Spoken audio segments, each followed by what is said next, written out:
আপনি কি স্বপ্নে নবী মুহাম্মদ সাল্লাল্লাহু আলাইহি ওয়াসাল্লামকে দেখেছেন? 2 বার। সত্যি?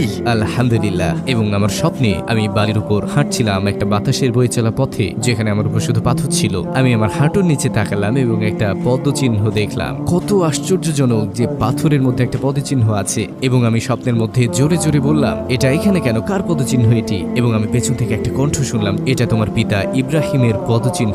আমি বললাম, আমার বাবার নাম ইব্রাহিম নয়। তিনি বললেন, নবী ইব্রাহিম। আমি ঘুরে দাঁড়ালাম এবং সুবহানাল্লাহ, তিনি সেখানে ছিলেন, রাসূলুল্লাহ সাল্লাল্লাহু আলাইহি ওয়াসাল্লাম। আমি তার কাছে পৌঁছানো ঠিক আগে আমি চাচ্ছিলাম হাঁটু গেড়ে বসে তাকে আলিঙ্গন করতে, কিন্তু স্বপ্ন শেষ হয়ে গেল। তো আমি সেই স্বপ্ন থেকে জেগে উঠলাম তাকে আবার স্বপ্নে দেখার আকাঙ্ক্ষা নিয়ে, এবং বহু বছর পরে আমি দেখলাম, এবং আমি মরুভূমিতে ছিলাম আর দূরের দিকে দেখলাম তিনি আমার হাত ধরে বললেন, আমি চাই তুমি আরো মানুষের সাথে দেখা করো। তিনি বসে পড়লেন আর আমি ঠিক তার পাশেই বসলাম। তারপর তিনি বললেন, এখানে দেখো, এখানে আছেন আবু বকর সিদ্দিক। তিনি বললেন, আর এখানে আছে উমর ইবনে আল খাত্তাব, এবং এটা ওসমান বিন আফফান, আর এটা আলী বিন আবি তালিব। তারা সবাই তোমাকে ভালোবাসে। এটা ছিল আমার জীবনের অন্যতম সেরা স্বপ্ন।